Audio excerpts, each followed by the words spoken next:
kitchenware. The art of pottery is still gaining popularity.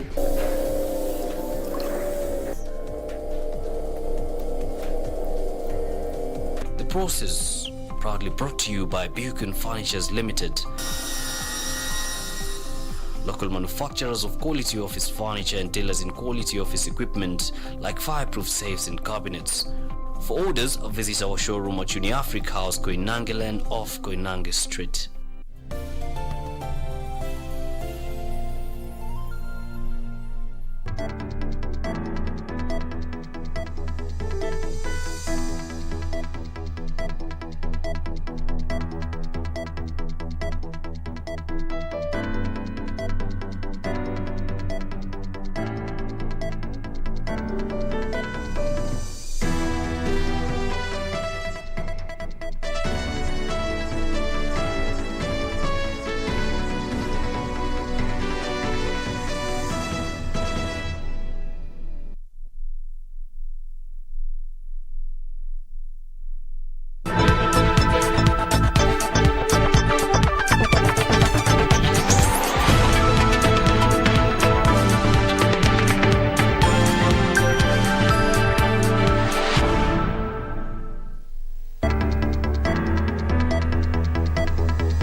Good evening and welcome to tonight's broadcast on this 30th day, the month of January, the year 2021. The political drumbeats in the country continue to get louder. ODM leader Raila Odinga was in Kenya's capital, Nairobi. Deputy President William Ruto took his campaign to Kiambu County, and the One Kenya Alliance took their charm offensive to Kirinyaga County. We got details about what they have in the basket of promises for Kenyans contained in our comprehensive news bulletin that begins right now with the top stories.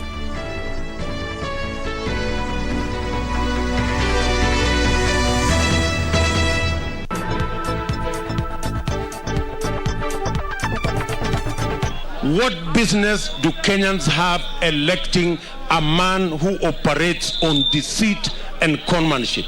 If he can con fellow leaders, certainly he will con the people of Kenya. Tunataka kuona kama vijana wetu wanapata kazi. Wakipata mafunzo, wapate kazi kwa maana. Sio kazi ya kusukuma wheelbarrow. Who's the fairest of them all? Deputy President William Ruto and ODM leader Raila Odinga trade political barbs over who can be trusted with Kenya's leadership. Oka will continue. It is stronger now. Our eyes are fixed on the prize. One Kenya Alliance moves to allay fears that it is struggling to recover from the exit of Mudavadi and Wetangula. Stimulating the tourism sector, 160 Bulgarians land in Mombasa to explore Kenya's flora and fauna.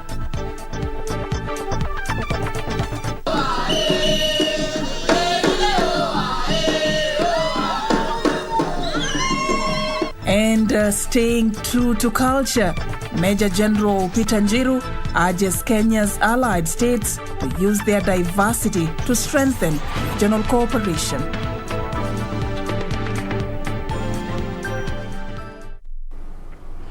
All right, welcome to the broadcast. You can stream us online at KBC Channel 1, both on Facebook and on YouTube. Welcome. My name is Serfine Achieng Ouma. John Jacob Kiria is still away, but he will be back soon. But I'm doing this together with our sign language interpreter, Susan Dhuku.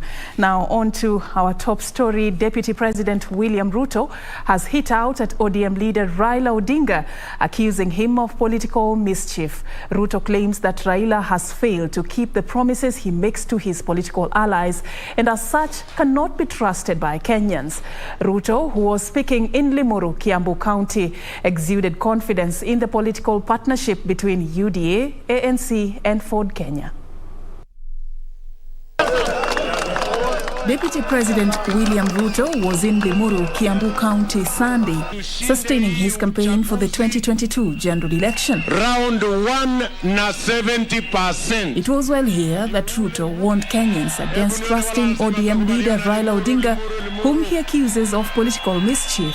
What business do Kenyans have electing a man who operates on deceit and conmanship? If he can con fellow leaders, certainly he will con the people of Kenya. And with that is not acceptable. The DP also expressing that the recently forged alliance between UDA, ANC and Ford Kenya will help them secure victory in the August polls. Tuko na sera sawa, tuko na mpango sawa, tuko na maono sawa, na nia yetu ya kuungana ni ili tumalize uchaguzi round 1 na 70%. Tumekuwa tukitembea kama Ford Kenya na ANC peke yetu, lakini wakati tulitambua kwamba tushikana na hasala huyu, Kenya inaenda mbele. And even as details on who will be the presidential flag bearer of the Kenya Kwanza Alliance remaining scanty, leaders allied to the deputy president maintain that he is best suited to succeed President Uhuru Kenyatta. Sisi tukiwa watu hapa Limuru na Kiambu, tuliwaonyesha hapa kwetu Kiambaya kwamba tuko nyuma ya UDA. Na sisi kama mahasela, watu wa kinyozi, watu wa boda, wakulima na Wakenya wote, tumesema muradi wetu na project yetu na rais wetu ni yule anaelewa shida zetu na anaitwa William Ruto.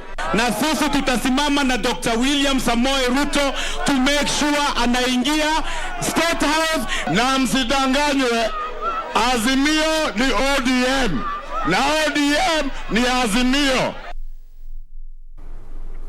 Now let me bring you back to Nairobi County. ODM leader Raila Odinga took the Azimio la Umoja Gospel to Dagoretti South and North constituencies, where he promised to take the country forward in development should he ascend to presidency. Speaking after attending a church service in Dagoretti North constituency, Odinga took a swipe at the Kenya Kwanza Alliance, saying that they have no development agenda.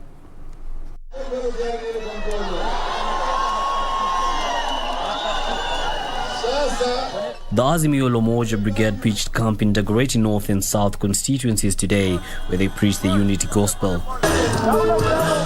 ODM leader Raila Odinga promised to look into the health sector, youth unemployment and rural industrialization if Kenyans elect him president in the forthcoming general elections. Tunataka kuona kama vijana wetu wanapata kazi. Wakipata mafunzo, wapate kazi kwa maana. Sio kazi ya kusukuma wheelbarrow. ODM allied leaders pledged their support for the presidential hopeful, saying the country will be safe under Odinga's administration. Munajua wale vijana wetu Wetangula na Musalia wameenda Tanga, si ndio? Hao wameenda peke yao. Wananchi wote wa Western wamebaki na baba. Wale ambao tunasimama hapa Nairobi wasikuje kupaka baba matope. Tunataka watu wenye maadili, watu wenye wanaweza kufanya kazi, watu ambao wako suitable kwa zile kazi ambao wanaitisha. Na sisi tunasema vijana, kina mama, wa baba wako nyuma yako Dagoretti North.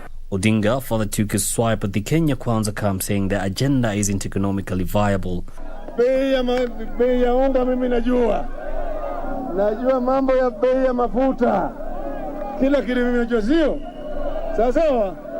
Tutahakikisha kwamba bei ya mafuta inarudi chini, bei ya unga mimi inarudi chini, sawa.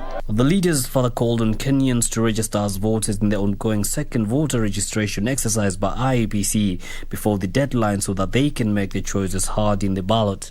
Yusufar reporting for Sunday Express.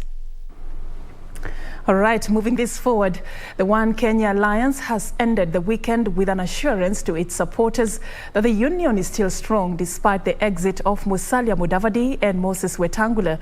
Speaking in Kirinyaga County, the Wiper Party leader Kalonzo Musyoka and KANU's Gideon Moi say the mission and vision remain crystal clear. Gladys Mungai with details of this report.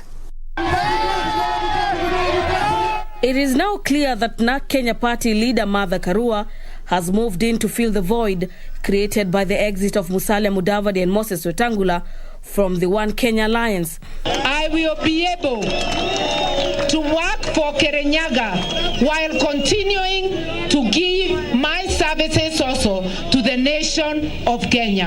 Nawauliza sisi sote viongozi muangalie mwenendo wa kila mmoja wetu. Wale tumekuwa kwa uongozi kwa muda mrefu, kila mtu anajulikana.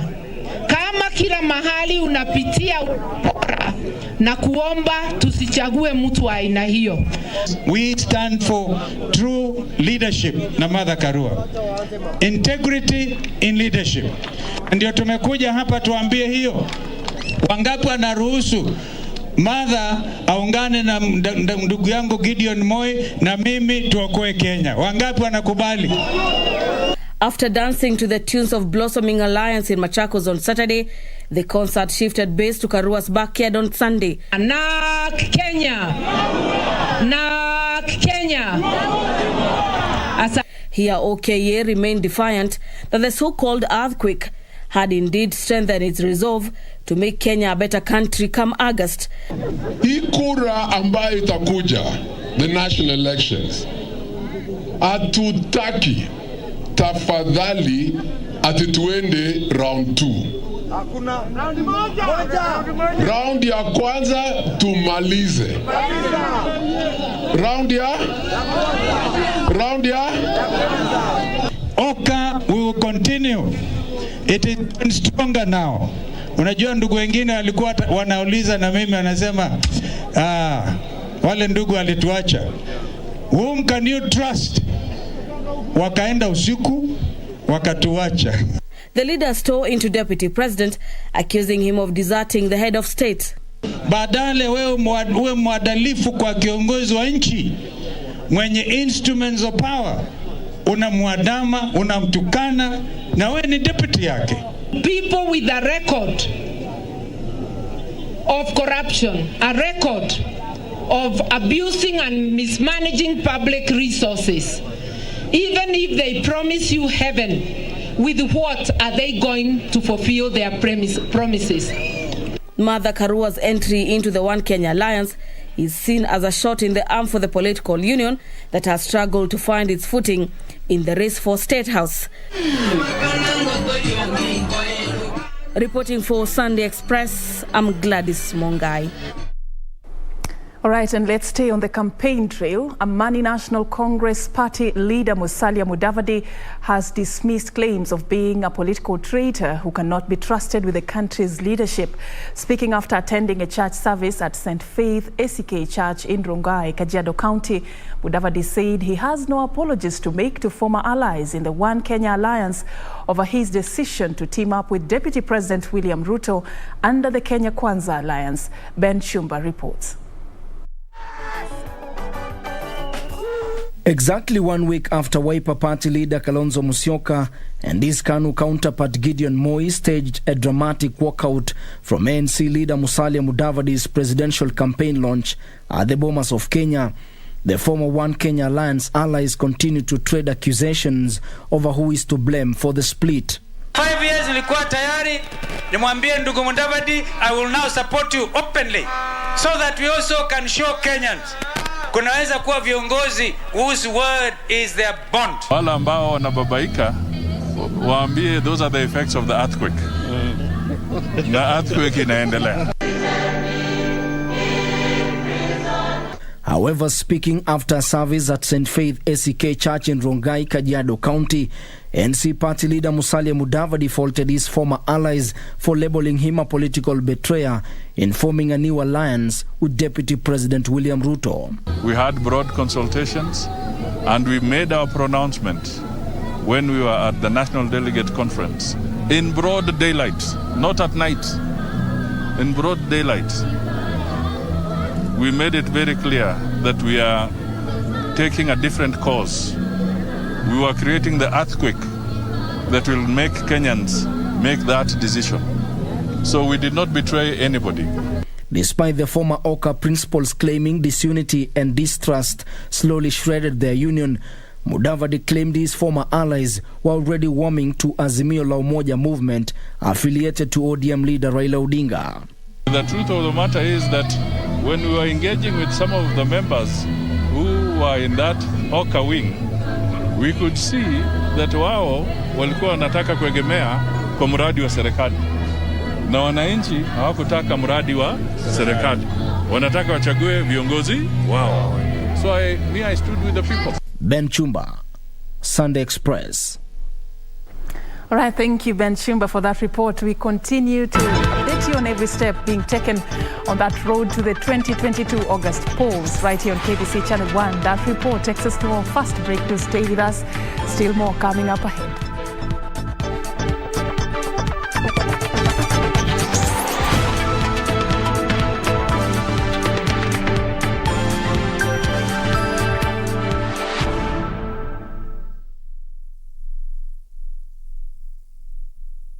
Beacon Furnitures Limited. We're local manufacturers of quality office furniture, dealers in quality office equipment like fireproof safes and cabinets. Our automated state-of-the-art factories at Henna House along Enterprise Road in Nairobi's industrial area. Our showroom is at Uniafric House, Koinange Lane off Koinange Street. We are passionate believers in locally manufactured goods. When you and I buy locally made furniture, we impact on the livelihoods of our brothers and sisters. For orders, visit our showroom at Uniafric House, Koinange Lane off Koinange Street. Beacon Furnitures Limited. Jenga Kenya, tupate ajira.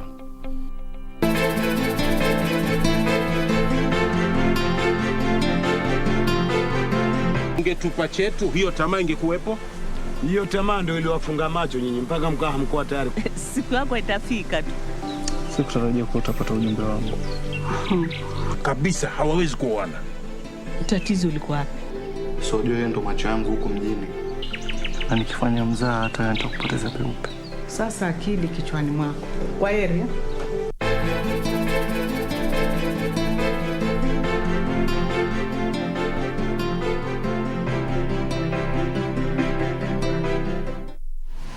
Log on to the KBC website at www.kbc.co.ke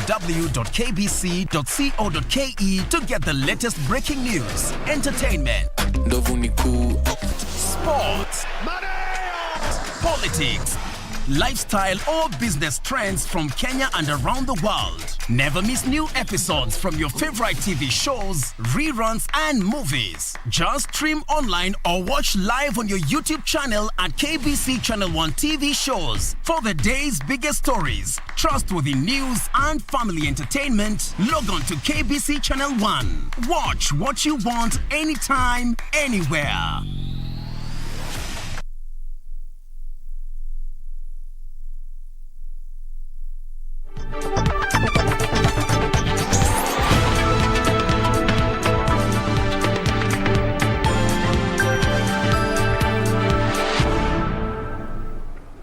Welcome back and thank you for staying with us. 160 Bulgarian tourists have landed in Mombasa County in what is seen as a positive step towards reviving the troubled sector. Tourism players in the region say the arrival, coupled with local tourism, will lift the sector back to its feet after setbacks brought about by the COVID-19 pandemic.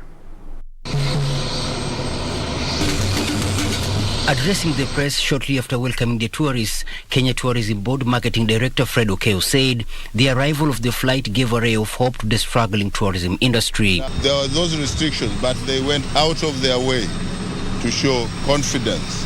And for us, it's just to showcase the destination in terms of how ready we are in restarting the business, in showcasing our protocols, how we adhere to them very well, and also in marketing the varied experiences and products and attractions that we have in this country. The second charter flight is expected in the country on 26th of February this year. Polman's Tours and Safaris Managing Director Mohamed Hersi said Kenya is now looking to tap into Bulgarian market, which remains untapped. Hersi noted that the government is committed to revamp the tourism sector through upgrading of aviation facilities. The appeal we are making to government is to reinstate the charter incentive scheme. We need it now more than ever before. It costs nothing less than $1 million to put a flight, on a route, on charter. So the investment is heavy. And then number two, we also asking government to really support scheduled flights to come and land on this newly refurbished airport. The Bulgarians, some of whom are visiting Kenya, said the country offers some of the best natural attractions in the region. We decided to make this first charter flight to Mombasa because this is a new destination for Bulgaria. And the people want to come, to see, to go on safari and to go in the beautiful beaches. For Sunday Express from Mombasa County, I'm Michael Mondiga. Thank you, Michael, for that report. Now, 101 people have tested positive for the COVID-19 disease from a sample size of 3,923 tested in the last 24 hours. The positivity rate now stands at 2.6%. From these cases, 95 are Kenyans, while 6 are foreigners. 54 are male, while 47 are female. 2 patients succumbed to the disease, all of them being late deaths reported after conducting record audits. Meanwhile, 542 patients have recovered from the disease. 432 are from the home-based isolation and care program, while 110 are from various health facilities countrywide. A total of 12 million vaccines have been administered across the country, with the government targeting to hit 27 million by June 2022. And a total of 452 patients are currently admitted in various health facilities countrywide, while 4,690 are under the home-based isolation and care program. 17 patients are in the intensive care unit and all are on ventilatory support. 3 patients are in the high dependency unit. Away from COVID-19, the Defence Staff College Commandant, Major General Peter Njiru, has called on Kenya's allied states to strengthen their cooperation for unity and progress of the region.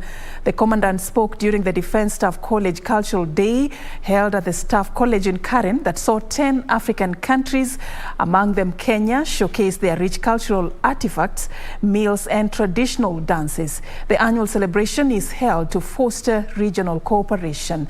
Yusuf Farah reports.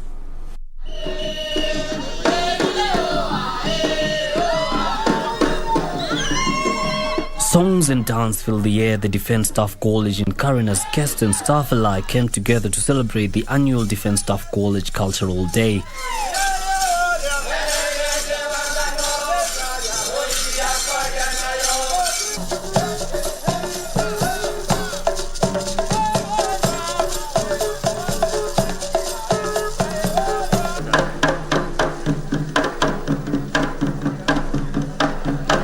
Kenya and its allied state officers trading their military uniforms for their cultural outfits.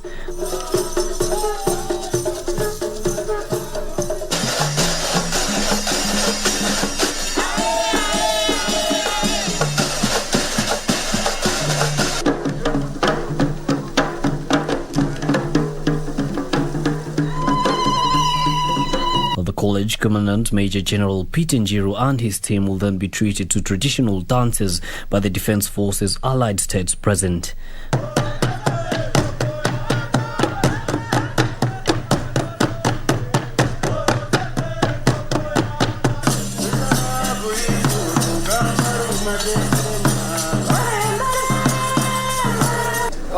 This one is maize, but normally, it's called. The team then took turn visiting the country's tents for an optical buffet of artifacts and meals that the respective countries are best known for.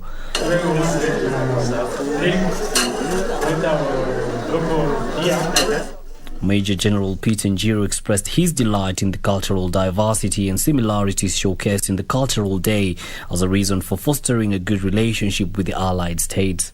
Having gone through the various tanks and being taken through the various aspects of culture on over, I can attest that there is a deep beauty and strength in diversity. It is my conviction that we should continue safeguarding and strengthening our African cultural roots.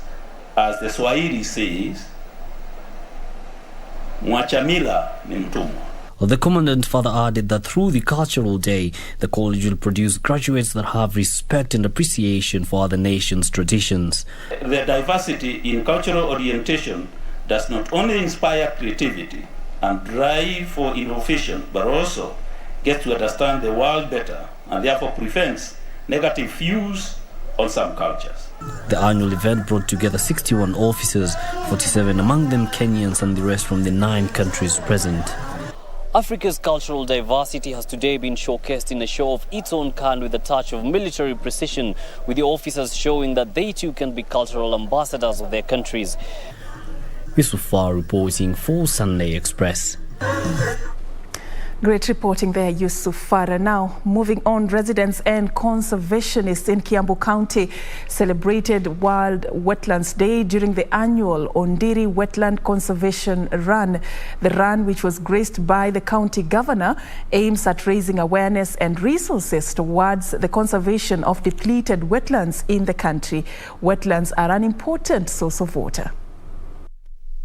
Kiambu County government plans to launch a master plan to ensure the conservation of Ondiri Swamp in Kikuyu. The swamp, which provides clean water and is a source of livelihoods for residents of Nairobi and Kiambu, is under threat due to massive pollution and encroachment. Speaking at the annual Ondiri Wetland Conservation Run, Kiambu Governor James Nyoro said that they have put in place plans to rehabilitate the wetland and make it a tourist attraction with bird watching, ziplining and a nature walk.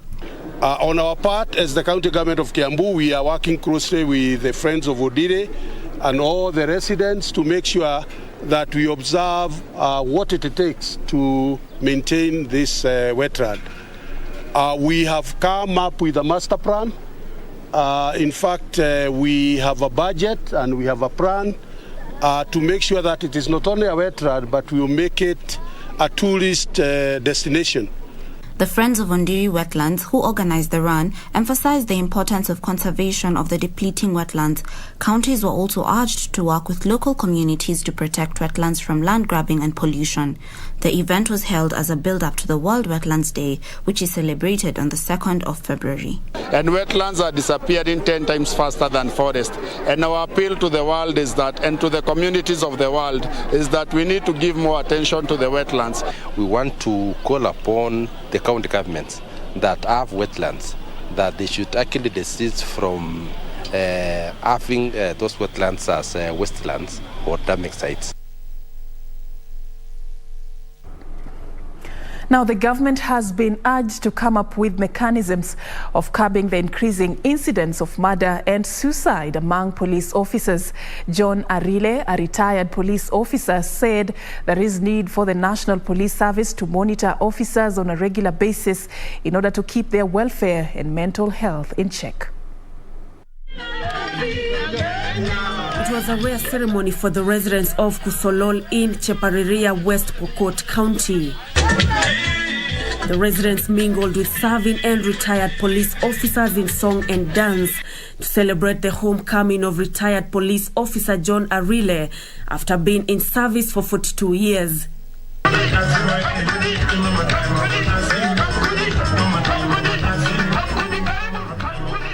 Some of the officers gracing the occasion came from as far as Kamukunji in Nairobi, where Arile once served. Arile was treated to a grand entrance where he marched to the venue of the ceremony as if inspecting a guard of honor. The cake to mark the ceremony was decorated in police colors with congratulatory messages written on.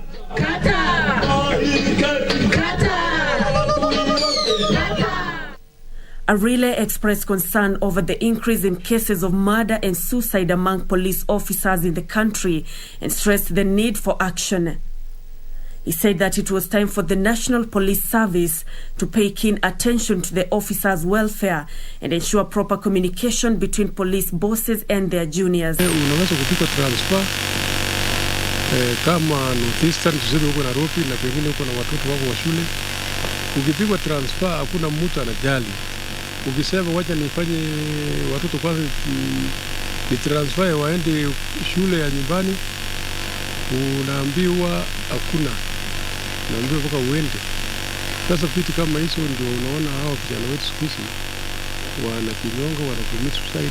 Basi tutunge kazi yetu na tutunge nchi yetu ya Kenya. Hiyo tu kwa askari wenzangu.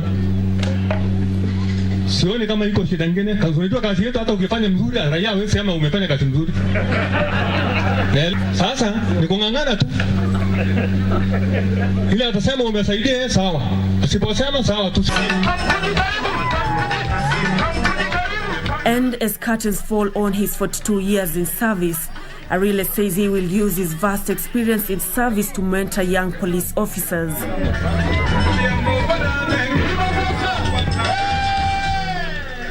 Nancy Okware, Sunday Express.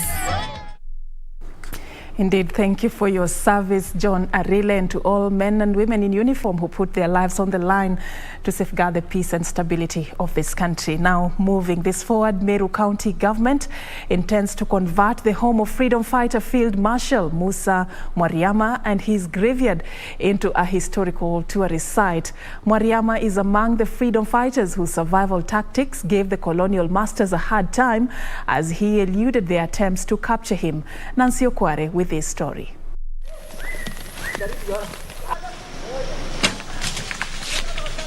When Kenya started fighting for its independence, one man, Field Marshal Musa Mwariama, was determined to ensure that the colonial government would have no space to rule. Mau Mau leaders were hunted down by colonial government forces, with those captured, executed or tortured and jailed.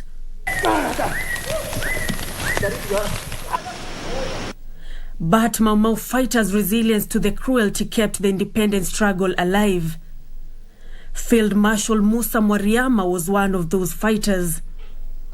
According to Brigadier Joseph Mwenda, who used to be his bodyguard, there were 4 layers of security to guarantee his safety and that of his command base at any given time. Mwariama nilikuwa ninamwangalia kama bodyguard wale wengine. Hakuna mtu angerejea karibu na yeye bila kujua huyu ni nani na anakuja kufanya nini na yeye. Tukafanya akili na mariba mpaka tukaona wakoloni wameshoka na sisi. Mwenda says several people had to taste his food to ensure he was not poisoned. Tulikuwa tunaletewa chakula na watu wetu, na Mwariama akifikiwa na hiyo chakula lazima tupatie watu kama 3-4 tuone kama inashinda. Tukiona ni sawa sawa anakula.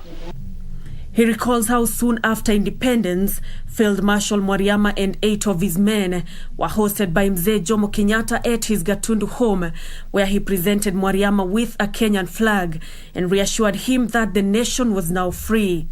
Kakaa miaka 12 msituni na akatokea akiwa na maaskari. Yeye ndiye alitokea akiwa Field Marshal akiwa na askari, alikuwa na askari 2000 kwa msitu. Yeye mwenyewe ndiye alikuwa mtu wa kwanza kupatiwa bendera ya Kenya. Akaambiwa bless hiyo bendera. Field Marshal Mwariama died in 1989 from the effects of a snake poison he sucked from the leg of a friend who was bitten by a snake. Wakati Mwariama alikufa hapa, ni mimi wawili walikuja hapa. Wengine wote hatukuwaona. Sasa miaka tumemaliza 58. Hiyo miaka 58 hakuna kitendo, hakuna nini. It is for his efforts in fighting for the independence that the county government of Meru has converted his home and grave into a historical tourist site. A Kenyan flag is hoisted at his grave in his honor. There will be the guides to these Mwariama tourism site. They will be guiding tourists and telling them about the history of Mwariama. We will have interpreters. We have scouts or youths who will be employed here to act as guides. Nancy Okware, Sunday Express. Now to the counties. 6 communities living in Samburu County can now breathe a sigh of relief after they were issued with community land title deeds for their respective group ranches, bringing to an end the prolonged push and pull over the land ownership. The move was made possible through local government and foreign envoys. Is aimed at empowering communities to protect their land from encroachment, which results to conflicts among communities.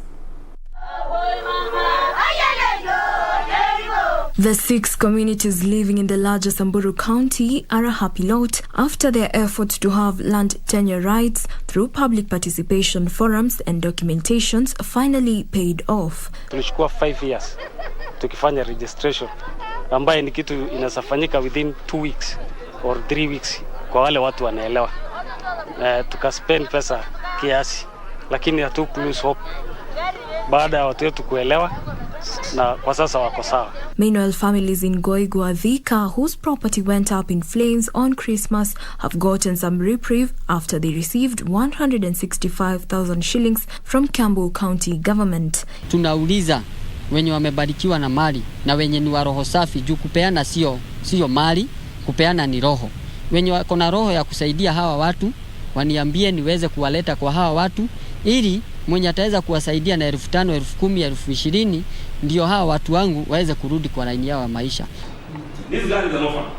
Elsewhere, the National Aid Control Council has urged Kenyans to continue waging a war on HIV and AIDS. As we move towards the year 2030, Kenya has committed itself to ending new infections of HIV by the year 2030, having zero stigma and having zero HIV or rather AIDS-related mortality.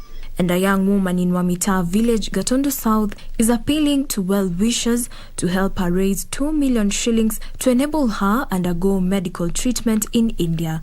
Annabel Mothoni suffers from multi-level cervical spondylodiscopathy, also known as arthritis of the spine. Ilianza condition kuumwa na mkono hii ya left na ikakuwa weak such that hata saa hii siwezi kushika kitu. And therefore sasa nikaambiwa niko na maji ambayo imejiform hapo kwa the spinal cord, na nikaambiwa tu inaweza tu kutolewa na surgery, na pia kulikuwa na lesion nyingine ilikuwa imedevelop na nikafanyiwa hiyo operation. Well-wishers can send their donations to paybill number 247247, account number 0660174877093. Mimi nataka kuomba nyinyi mnatuangalia, kama nyinyi mnatusikiliza, mtusaidie ili tupate pesa ya kwenda kupeleka Annabel mpaka India na atibiwe, ndiye akuwe kama amesimama kama wasichana wale wengine.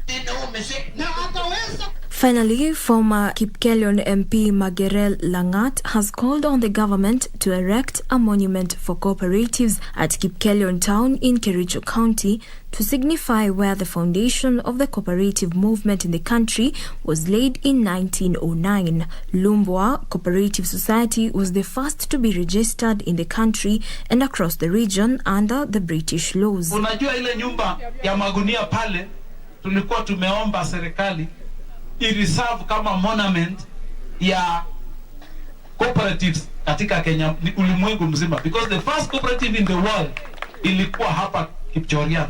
Jacqueline Masharia for Sunday Express. Thank you, Jacqueline, for that report. Now, Alfred Mwatili, Sami, you're watching live. We appreciate your time. Judith Konongoi, Judith, you're watching from Transmara. Ali Hamza, watching from Achakos, and Gaiti Purity. Some of our viewers who are streaming this live on Facebook at KBC Channel 1 News. Thank you so much for creating time for us tonight. We are going to be taking a short break right here on Sunday Express. Please don't go too far. We still have more lined up for you on the other side.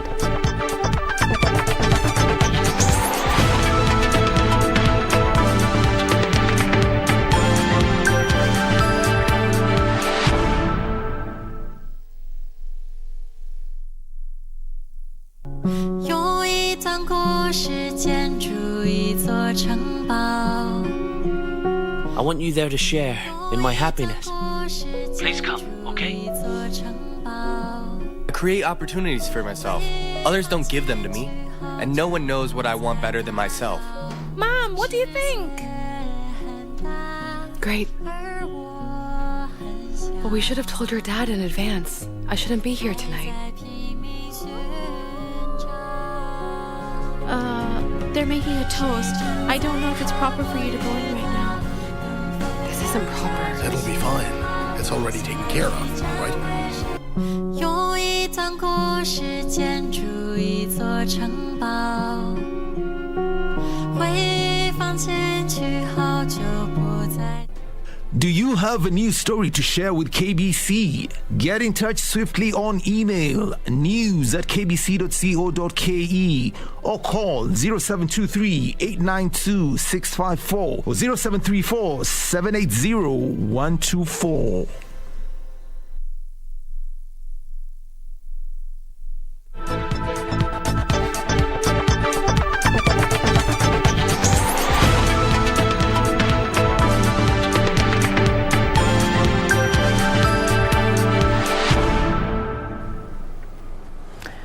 All right, welcome back. And now it is our time for our weekly episode of The Process.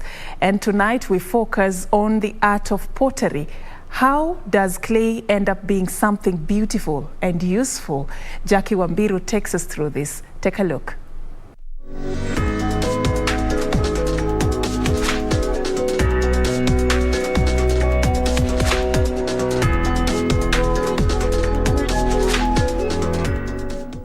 Despite the development of kitchenware, cookware using modern technology, the art of pottery is still gaining popularity. This week on The Process, we focus on the art of pottery. So this is malleable clay that we've brought all the way from Kitengela to here. First things first, malleable clay, meaning foldable, is acquired. So we take the clay through a process, we sieve it, get some very nice slip which doesn't have any impurities like sand or any roots, and then we dry it on our ceramic beds and get very malleable clay. So we cut clay using a wire cutter. To mold a piece, the clay is cut into the required size and then transferred to the potter's wheel. To remove off all the air bubbles. While at the wheel, it is wedged to remove all the air bubbles. After that, it is then put on the potter's wheel through a process called throwing, where it is then dampened to reduce friction before centering of the clay commences.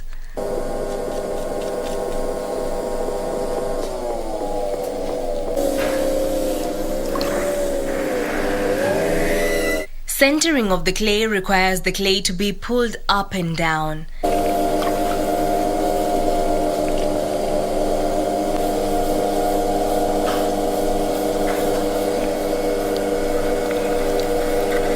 Or center the clay by even adding water just to reduce friction.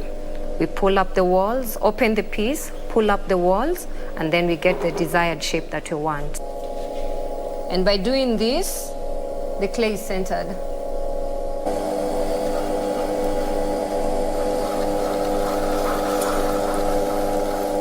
Lines are then drawn on the clay to establish that the clay is centered and opened up by putting a hole at the center.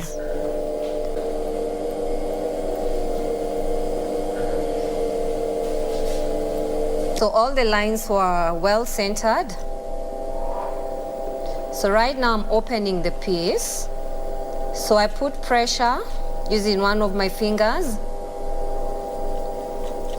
I do a hole at the center and then I pull out the clay.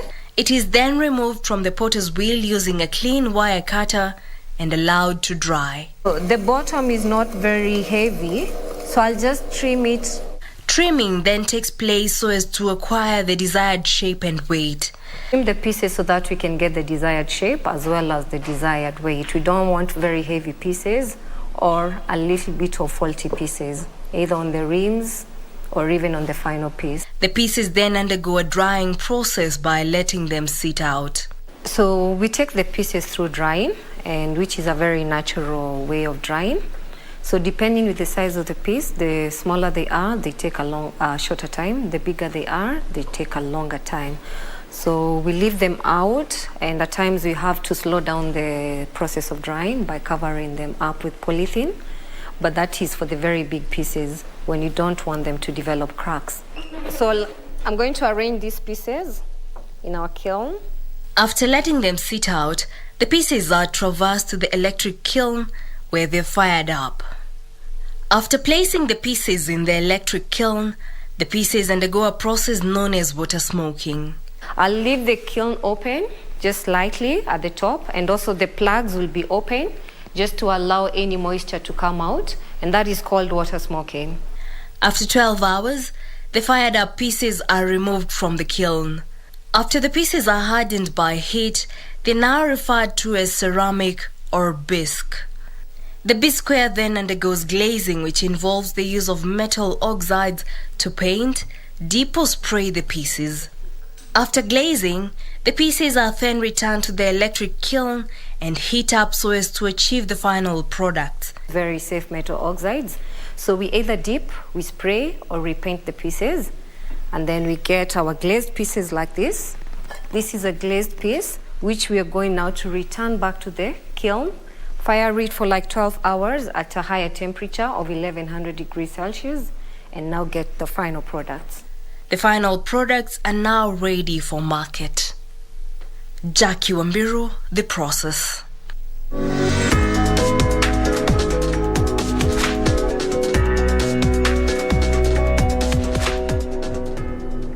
Thank you, Jackie Wambiru, for getting your hands dirty for us. Now we know the art of pottery. This segment actually features every Sunday right here on Sunday Express. If you want to know how different things are made, the process is brought right here for you. Now we're going to be taking a very short break. We are coming back with much more, including the latest from the world of sports.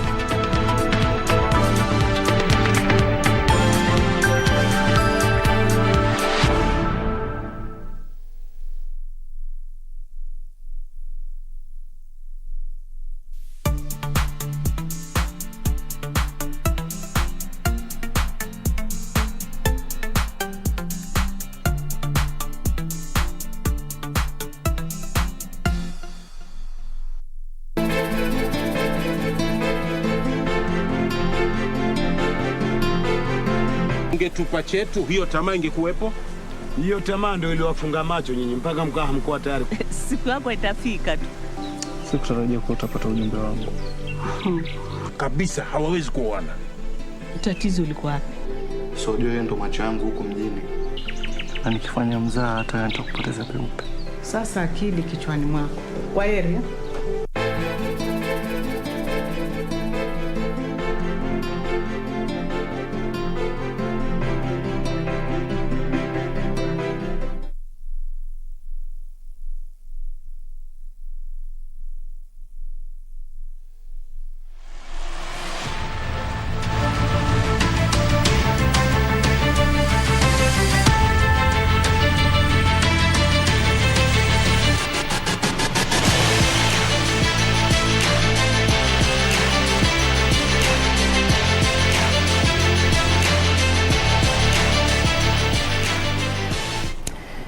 All right, now into the world of sports. Defending champions Ulinzi Warriors advanced to the semi-finals of the Kenya Basketball Premier League playoffs after humbling Kisumu Lakeside 86-67 in Game 3 of their best-of-3 quarter-finals playoff series played at the Nyayo National Stadium Gymnasium. Ulinzi Warriors will take on Strathmore University in the semi-finals next weekend at the Nyayo National Stadium Gymnasium.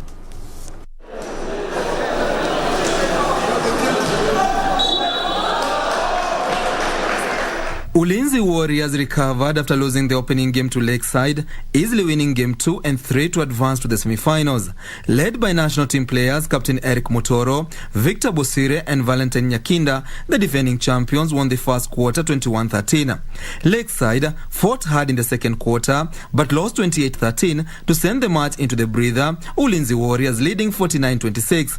After resumption, Lakeside backed the third and fourth quarters 20-18 and 21-19 but lost the match 86-67.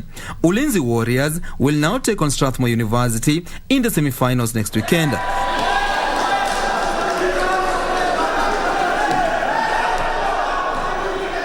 We just went back to the drawing board, corrected our mistakes, which were turnovers. We are not balancing the court. And I have to give it up for Kisumu being in their home court. It was a little bit tricky for us. But when we came here, first of all, our training sessions, they were here at Nyayo. We felt the rim, and the mistakes that we did, we just corrected them. Unajua kila mtu sahihi kwa hii league anaangalia Ulinzi Warriors. Kwa hivyo siwezi legeza, pia mimi nitalala mbele mpaka pale itafika. Na kwa maplayer wangu wale niko nao, I know nitakuwa niko finals. Finals must be finals. First of all, nataka ku big up our opponents. They did well. They used their chances well. Most of their shots were going in. And unfortunately, some of our shots are not going in, but I'm sure we'll come back stronger next level. Game 1 and Game 2 of the semi-finals will be played next weekend at the Nyayo National Stadium Gymnasium.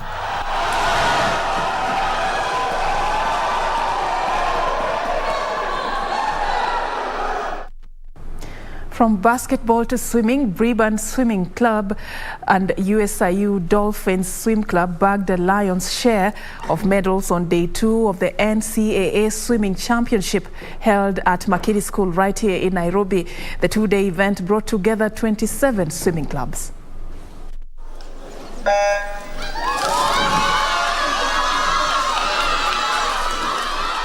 Kamotho Christine from Otter Swimming Club won the girls 12 to 13 years 200 meters butterfly ahead of Makhari Haila and Eliana Nzioki, who came in second and third respectively. I feel good, I feel happy because it's the only thing that helps you is obedience and discipline. My goal is to go for the Olympics and swim for Kenya, and my other goal is to be the best swimmer in Kenya and in the world. I started swimming when I was around 2 years old. I feel excited and proud of myself. Yes, and I also need to make better times. Van Brussel won the boys 10 to 11 years 100 meters individual medley ahead of Jason Kamau and Leroy Gitai, who completed the top 3 positions. It's been a good event so far in the second day. Good to be back after I think more than 2 years out because of COVID. I'm sure it affected everyone. So it's good. I mean, came back this semester, got back into training, and not as good as we used to, but we're still trying. Not too far off from our usual events, but I mean, the work has shown and we're slowly getting there.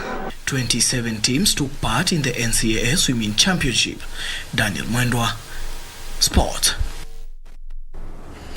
And moving on, 24/7's Bobby Kamani says he will now shift focus to the new season after battling a 1-1 draw with Jacaranda Motors in a closely contested season-ending encounter at the Nairobi Polo Ground. The draw saw Bobby mathematically miss this year's title. Bobby proved that he was more intelligent after rectifying Saturday errors and proved to be more superior than Jumba, who had taken an early lead yesterday. I think it was a very good balance of experienced riders and beginners, and I think that's what balanced the whole game out. Yesterday we were actually 1 goal down, so we had to work extra hard today to equalize, and we managed to equalize. He said that he was glad to finish the season on a high note. I think it's been a great day of learning, a great weekend of learning, and a super season of a lot of fun, learning to play polo, and especially learning from the experienced riders who have given us so much knowledge and experience that we can take forward into the next season. Most of it is just riding, knowing how to ride, and of course perfecting it, because I think riding takes 70% of your time in the field. Then the other 30% is probably the ball, and where you need ball to eye coordination. Bobby will now shift focus to the new season after a good run this season. I think I managed to do better ride-offs today. I managed to keep my main opponent Kelvin at bay, and I think that's why it was a very good game, because we were both at each other, and I think that's what made it a tough, challenging, but a very enjoyable game altogether. The Polo Championships will take 1 month break before the new season begins. For Sunday Express, I'm Daniel Mwendwa. And now on to the Africa Cup of Nations. Teenager Dango Outara scored the only goal and was sent off as Burkina Faso surprised Tunisia to reach the Africa Cup of Nations semi-finals. Host indomitable Lions of Cameroon also advanced to the last four after humbling Gambia 2-0. Pinched from underneath his nose, and here is Burkina Faso. Dako Orata ran on to Beati Toures through ball, held off two defenders and cut inside before firing in. It's in the back of the net, look at that! Look at that! However, Orata was sent off in the 82nd minute for an elbow on Ali Malol. The Stallions, who have never won the tournament, will meet the winner of the semi-final tie between Terega Lions of Senegal and Equatorial Guinea.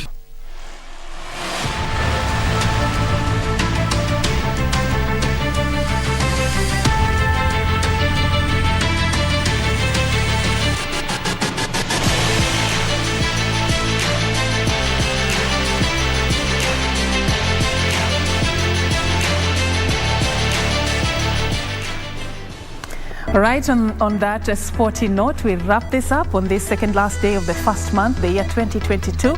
Remember, some of these stories we are posting on our website, www.kbc.co.ke, and also interact with us on YouTube at KBC Channel 1 on all social media platforms.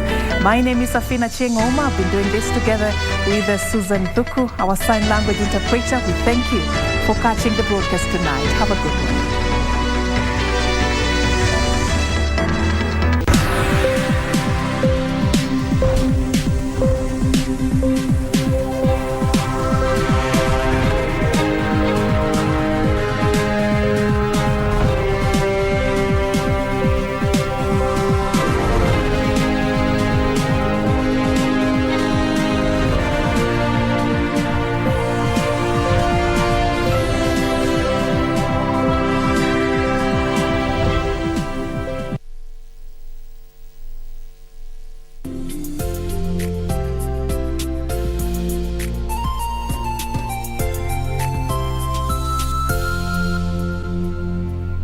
Ili kupata skiza tune hii ya mwanzo mpya, bonyeza *811*815#. Usikae hapo na kujihurumia eti kwa sababu ulikosea ama ulianguka. Maisha wakati mwingine utapata umeanguka ama umekosea. Pata mafunzo pale. Unapopata mafunzo, inuka tena. Kung'uta mavumbi, songa mbele. Yaliyopita jamani, si ndwele, ganga yajayo. Maana kuna nguvu katika mwanzo mpya. Ili kupata skiza tune hiyo ya mwanzo mpya, bonyeza *811*815#.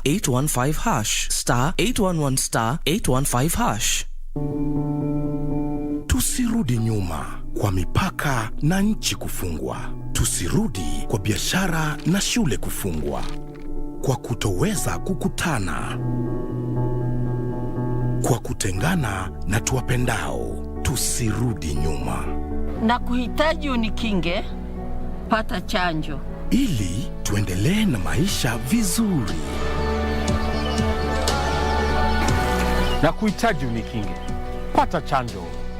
Na kuhitaji unikinge, pata chanjo.